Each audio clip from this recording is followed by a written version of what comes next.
May 13th, 1945, era 120 hours, Taungdao, Burma. Rifleman Lachhiman Gurung crouched in his forward trench, listening to the jungle sounds that weren't quite right. The insects had gone quiet. The nightbirds had stopped calling.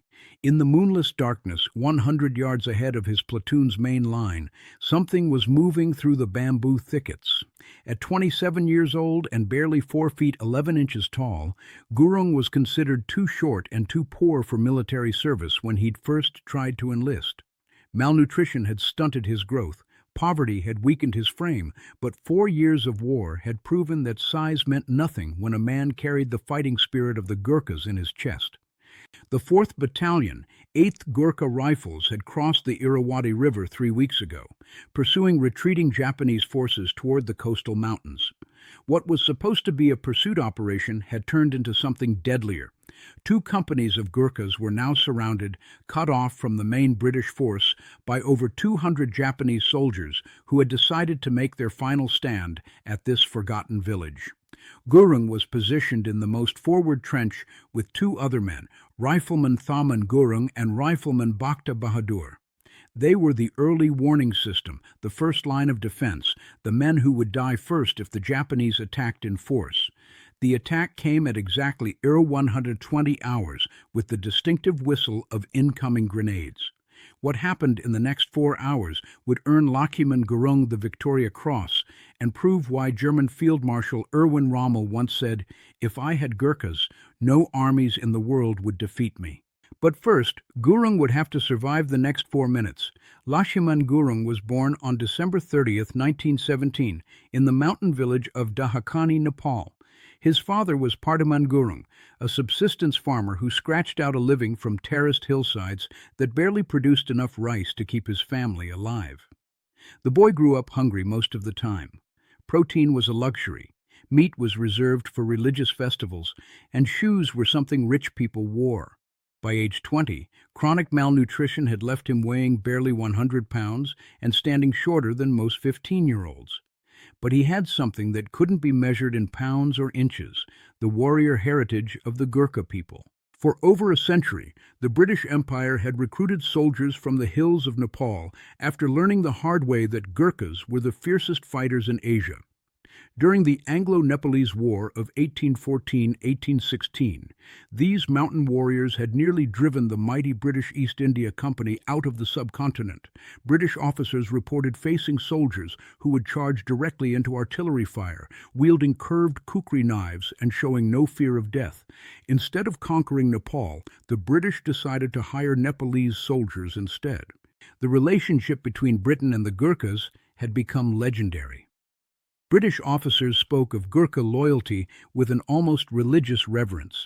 In return, Gurkha soldiers adopted British military traditions while maintaining their own fierce cultural identity. They worshipped Kali, the Hindu goddess of destruction, before battle.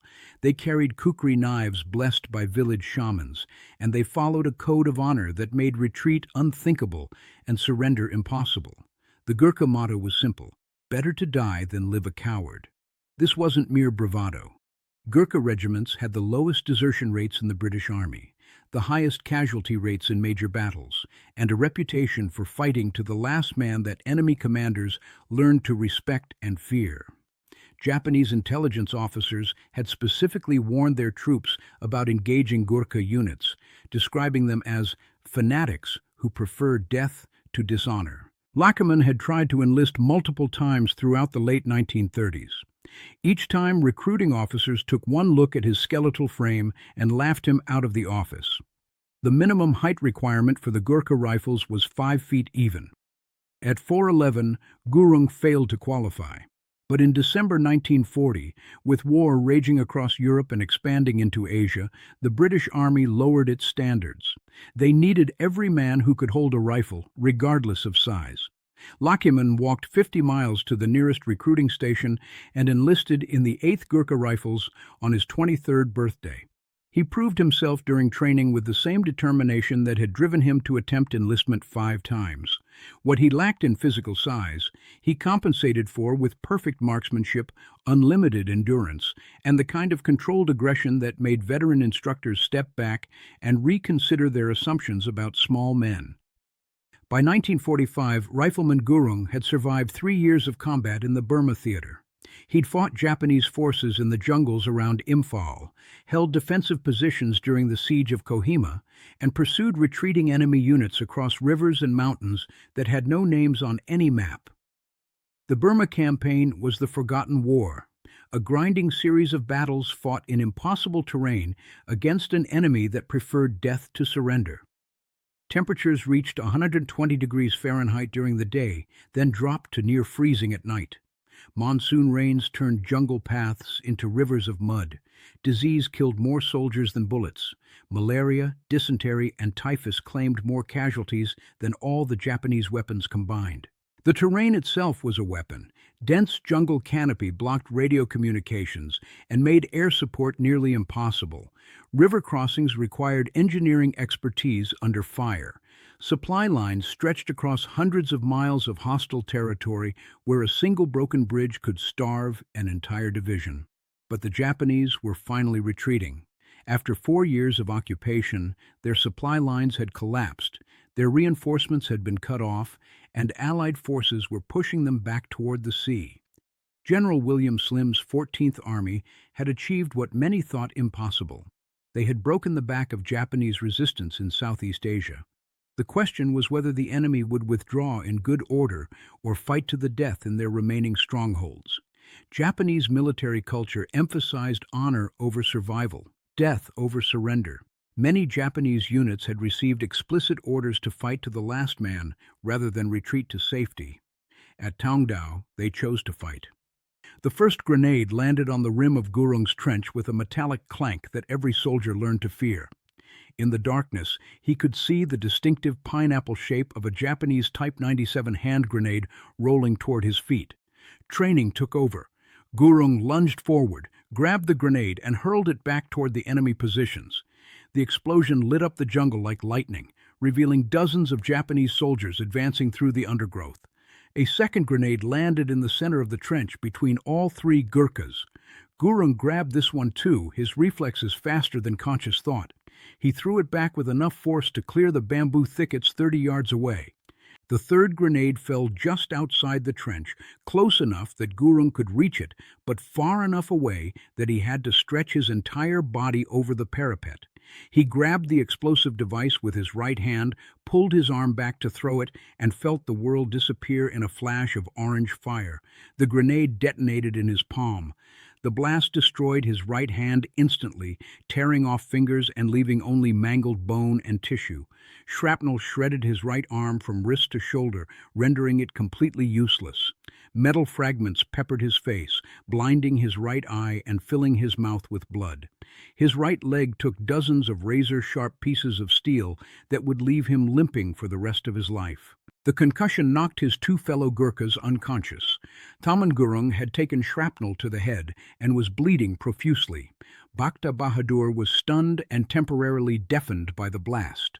In the space of 3 seconds, the forward observation post had been reduced from 3 effective soldiers to 1 half-blind, one-handed rifleman who was losing blood at an alarming rate. Most men would have gone into shock. Some would have tried to crawl back to friendly lines for medical treatment. A few might have attempted to surrender.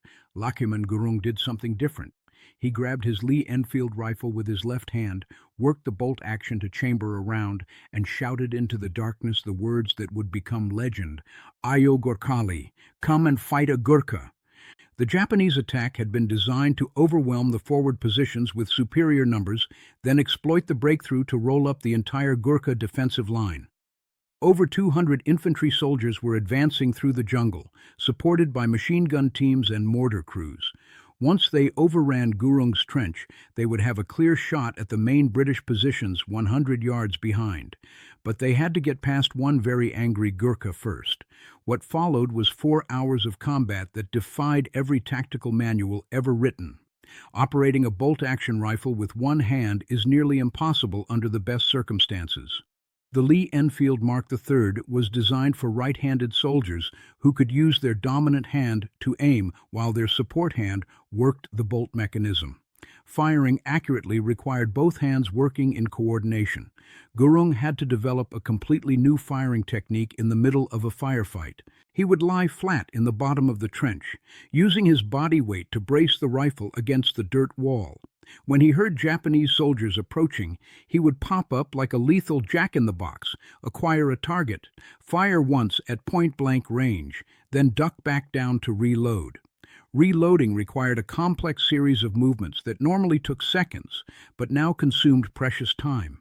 He had to manipulate the bolt with his left hand, extract the spent cartridge, reach for a new round from his ammunition pouch, insert it into the chamber, close the bolt, and bring the weapon back to his shoulder.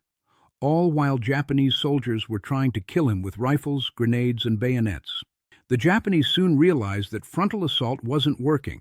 Their tactical doctrine called for overwhelming firepower and rapid movement, but Gurung's position created a choke point that turned their numerical advantage into a liability. Only a few soldiers could approach the trench at once, and each attack wave had to step over the bodies of the previous one. They tried flanking maneuvers, but the terrain channeled their movement into predictable patterns. They tried suppressive fire, but Gurung had learned to read the rhythm of their attacks and pop up during their reloading cycles. They threw more grenades, but he had memorized the timing and ducked accordingly. For 4 hours, wave after wave of Japanese infantry charged his position. For 4 hours, Lachhiman Gurung fought them off with a bolt-action rifle and unlimited determination. Between attacks, he would shout insults and challenges into the darkness. "Come and fight! Come and fight! I will kill you!" His voice carried across the jungle, reaching both the Japanese positions and his fellow Gurkhas 100 yards behind. To the enemy, it was psychological warfare. To his comrades, it was proof that their forward observer was still alive and still fighting. As dawn broke over the Burmese jungle, the sounds of combat finally stopped. Japanese commanders, having lost dozens of men to a single wounded soldier, ordered their remaining forces to withdraw toward alternative objectives. When relief forces reached Gurung's position at first light, they found him slumped in his trench, barely conscious from blood loss, but still gripping his rifle. Around his position lay 31 dead Japanese soldiers, all killed by precise rifle fire at close range. The larger battle had seen 87 Japanese casualties total, but more than 1/3 of them had fallen to a single Gurkha who refused to give up his piece of ground. Lachhiman Gurung was evacuated to a field hospital where medics worked to save his life. He had lost his right hand permanently, his right arm would never regain full function, and his right eye was blinded by shrapnel. But he survived. On December 19, 1945, at the Red Fort in Delhi, Field Marshal Archibald Wavell presented Gurung with the Victoria Cross, the highest military decoration in the British Empire. His elderly father was carried 200 miles from their mountain village to attend the ceremony. The citation read, "His outstanding gallantry and extreme devotion to duty, in the face of almost overwhelming odds, were the main factors in the defeat of the enemy." Gurung remained in military service until 1947, when India gained independence. He transferred to the Indian Army briefly, then retired with the rank of Havildar and returned to his village to farm the same terraced hillsides where he'd grown up hungry. He married twice, raised children, and lived quietly for decades as a subsistence farmer. Few people in his village knew that the small, soft-spoken man with one hand had once held off 200 enemy soldiers by himself. In 2008, at age 90, Gurung emerged from obscurity to fight one more battle. The British government had ruled that Gurkha veterans who retired before 1997 could not settle in the UK. Gurung, wearing his Victoria Cross and other medals, appeared before the High Court to challenge the decision. The judge ruled in favor of the Gurkhas. At 90 years old, Lachhiman Gurung had won his final victory. He moved to Hounslow, West London, where he lived with his granddaughter until his death on December 12, 2010, at age 92. The man who proved that courage isn't measured in inches or pounds had finally found peace. but his legacy lived on in every young soldier who learned that determination could triumph over impossible odds, that a single man in the right position could change the course of history, and that sometimes the smallest warriors cast the longest shadows. On May 13, 1945, 200 Japanese soldiers learned why you should never underestimate a Gurkha with nothing left to lose.